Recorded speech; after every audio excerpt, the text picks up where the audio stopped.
So you just heard Victoria Safford asking us to consider the qualities we want to bring with us into each day, including how much generosity, and perhaps to whom we will offer it to. We know that generosity to others is good for us. It's spiritually enriching. It centers love in our lives, and it keeps this building maintained, your staff well equipped to serve, and your ministry to one another in this community growing and thriving. So those are excellent uses of your generosity. But today I would like you to consider a different use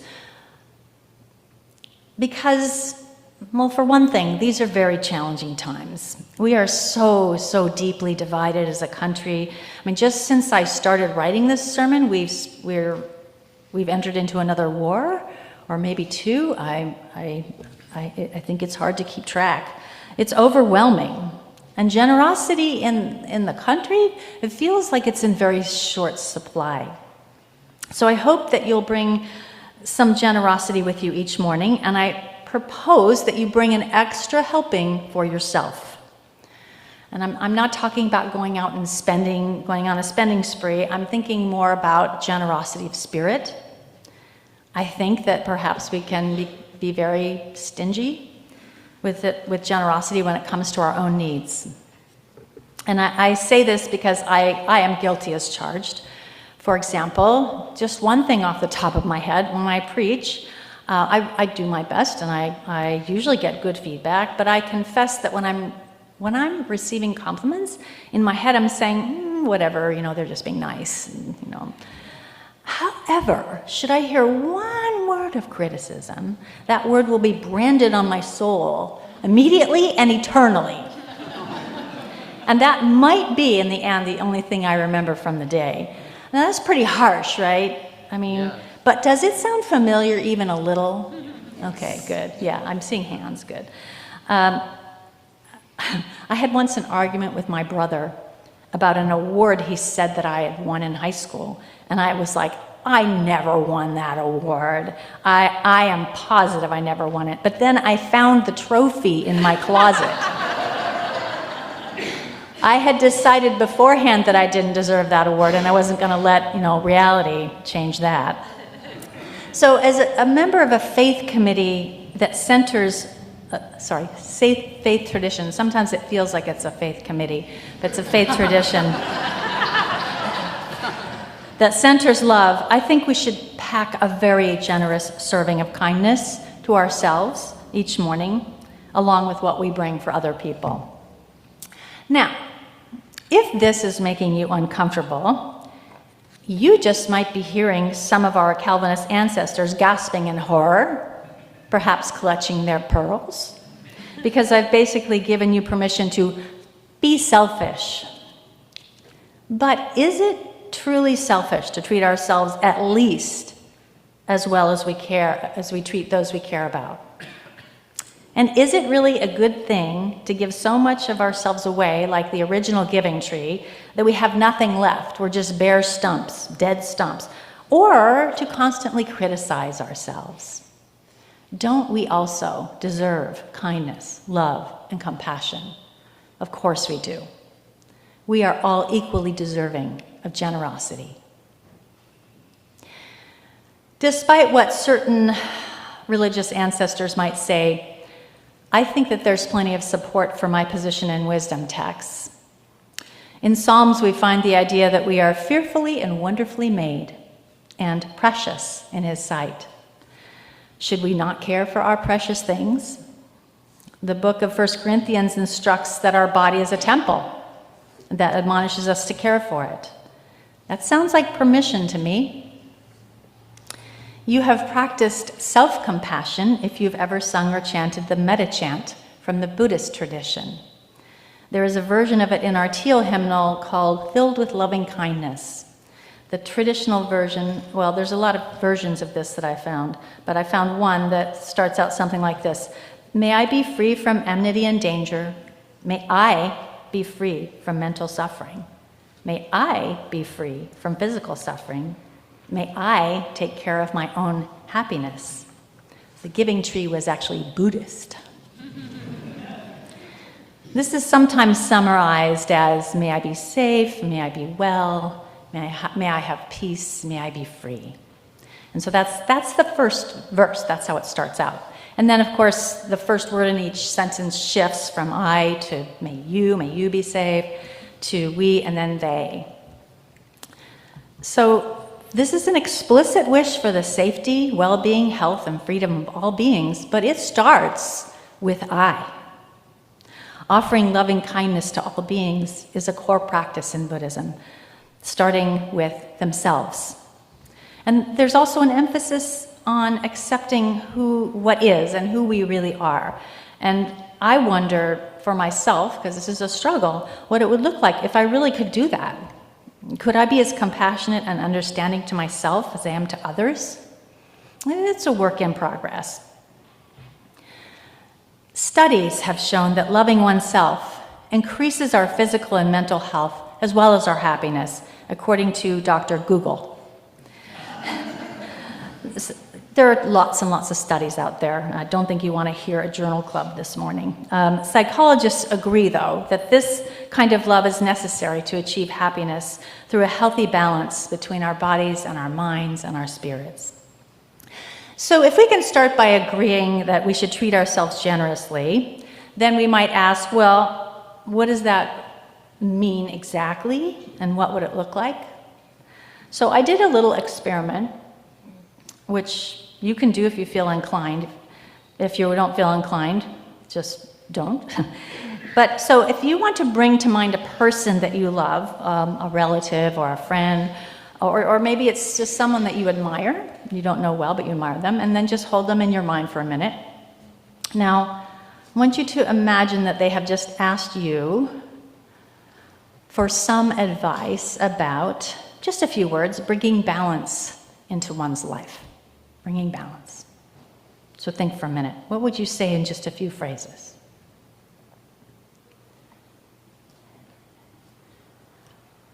I would say something like, make a plan, do your best, learn from your mistakes, remember to rest, play, eat good food, and especially make time for loved ones. Simple. But this is not what I say to myself. It's not even close. If I were to say to my loved one what I say to myself in the morning, it would be something like this. Make a long list every day, work until you drop, berate yourself for not doing more. Feel guilty about spending time on recreation and friends, and if you take a day off, you really need to beat yourself up for that afterwards. Eat as fast as you can. Set an alarm to make sure you don't get enough sleep. Show up for others, very important, but never admit that you need help or support. In airplane language, just ignore that oxygen mask and help everyone else. So this is horrifying and harsh, and I would never speak to anyone I loved like that. But sadly, I can't be trusted yet to treat myself lovingly, and I know I'm not alone in that. In my experience, we are living in an epidemic of self-harm. We judge ourselves cruelly, we overbook ourselves relentlessly. I know you do. And we normalize a practice of ignoring our own body's needs. Over and over again, I've seen folks deny themselves emotional support while offering it to other people. We actually want to help others with their oxygen mask, but we really need to put ours first on. We can't ignore our own. We've got to put our own on first. So what is going on with all this stinginess of spirit? I'm sure there are a lot of answers to this question, and I certainly couldn't speak to you, to your reasons, but I can say that there is help available if you're interested. A colleague, and also Nancy, recently introduced me to the expert, Dr. Kristen Neff, who has spent many years studying what she calls self-compassion. Self-compassion sounds so generous. Dr. Neff published the book that Nancy mentioned called Fierce Self-Compassion in 2021, and I recommend it. But she also has a website, which is self-compassion.org, where I found a ton of information and all the research that I'm going to mention research. If I mention it, you can find it on the website and you can read it yourself. You don't have to take anyone's word for it. So I want to just talk a little bit about what she says. I found it very helpful. She breaks the practice of self-compassion into 3 elements. And the first is called self-kindness versus self-judgment. And I retitled this, Don't Be Such a Jerk. She writes, self-compassion means being kind and understanding to ourselves when we suffer, fail, or feel inadequate, rather than ignoring our pain or flagellating ourselves with self-criticism. We're warm and supportive when confronted with the imperfections of life rather than cold and harsh. We're helpful, we're encouraging, like a good friend or a coach or a mentor. This inner support allows us to feel safe and puts us in a better frame of mind to cope with challenges or make needed changes in life, end quote. Okay. The second strategy is common humanity versus isolation. And I retitled this, Suffering Alone is Optional. I'm quoting her again now here. Self-compassion is rooted in our common humanity. When we struggle or make mistakes, there's often an irrational but pervasive sense of isolation, as if I were the only person in the world having this painful experience. All humans suffer. The very definition of being human means being vulnerable and flawed and imperfect. When we are self-compassionate, we recognize that our suffering connects us rather than separating us from others. That's her second. The final strategy is called mindfulness versus over-identification. And this I call perspective matters. Dr. Neff writes, self-compassion requires taking a balanced and mindful approach to our suffering so that we neither suppress or exaggerate it. Treating ourselves like we would a friend means we step outside our usual way of looking things, putting our own situation into better perspective. Mindfulness allows us to turn toward our pain with acceptance of the present moment reality, not to suppress it. It prevents us from becoming over-identified with difficult thoughts and feelings, so we aren't swept away by the negative reactivity. That's kind of like what I was talking about earlier with my sermon. When somebody says, that was really crappy, I'll be like, oh, I'm ruined, I'm terrible. That's over-identification with something that's difficult. So, 3 strategies. Don't be a jerk. Suffering alone is optional, and perspective matters. Predictably, when I first went over these strategies, my inner critic was immediately suspicious. This approach sounds kind of irresponsible and lazy. And if I'm so lovey-dovey with myself, how will I find sufficient motivation to get my work done? And wouldn't I just be letting myself off the hook when I screw up? I mean, does this mean I shouldn't hold myself accountable for mistakes?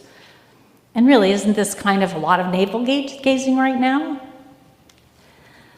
So I worked pretty hard to resist Dr. Neff's strategies, but luckily she did not just fall off the turnip truck. And she had heard these things before, and she was ready for me. She came for me, armed with science.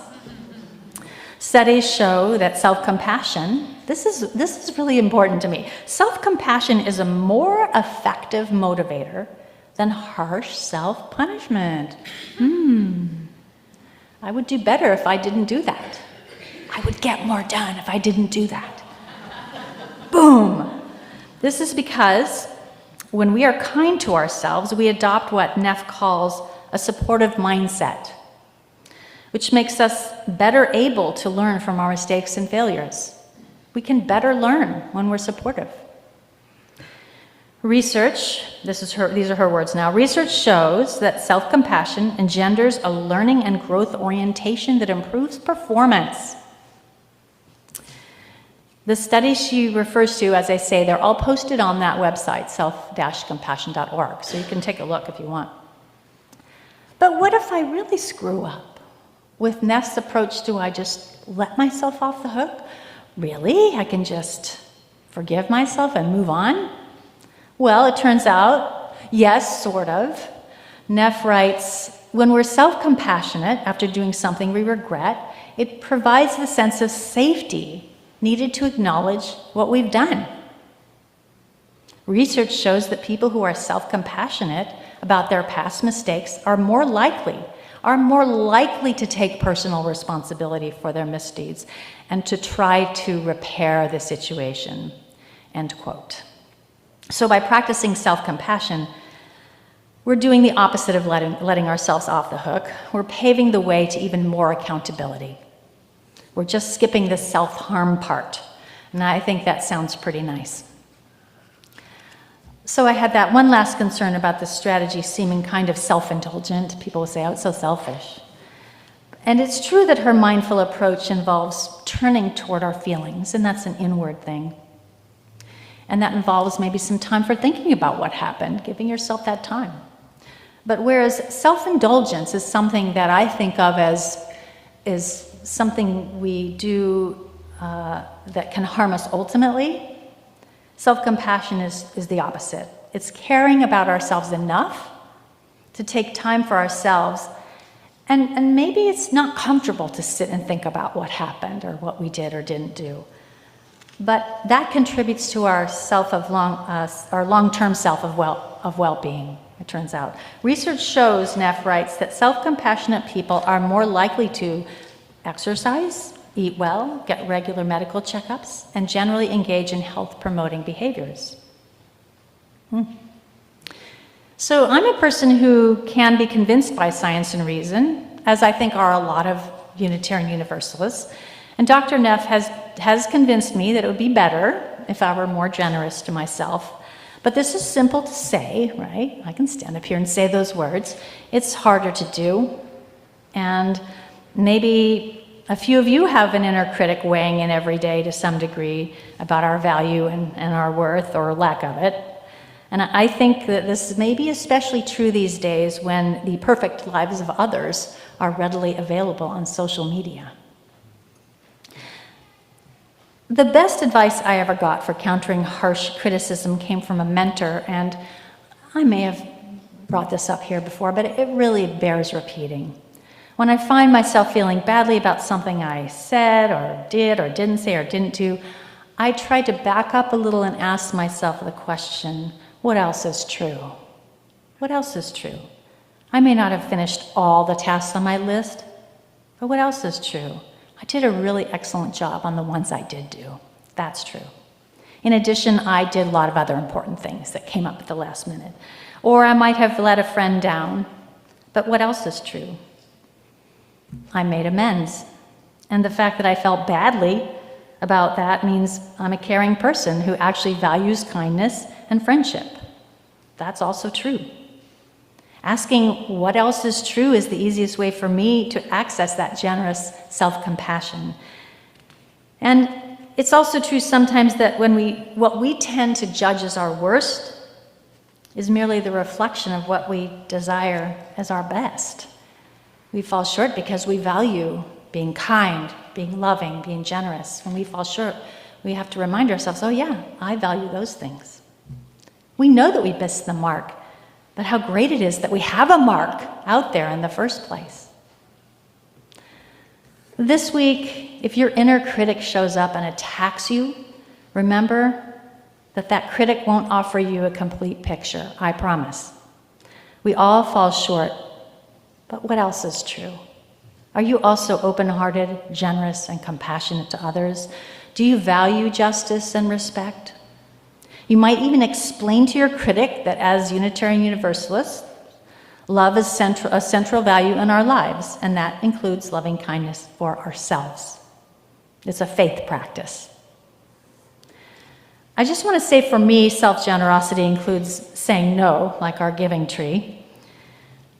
Maybe it's no to a commitment that I really am dreading, but I agreed to do because I wanted to make somebody happy. It gives me permission to worry less about pleasing others. It's a huge challenge for me. And ask myself, what do I need right now? It means allowing myself time for rest and recreation, and most importantly for me, time in nature. It means when I get overwhelmed, I do reach out for support. Think about it. I'd like you to think about what it would mean for you. Self-generosity, self-compassion, and self-kindness all take practice. So be patient with yourself. And if you find it really difficult, I hope you can call in reinforcements.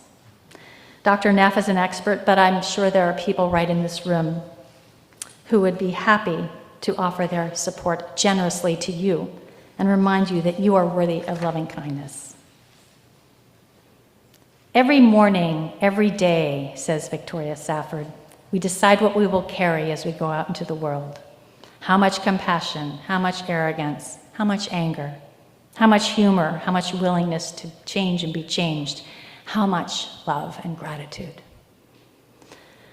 Beloveds, before you pack up your lunch and medications, your date books and your papers and your phone, remember to put on your oxygen mask.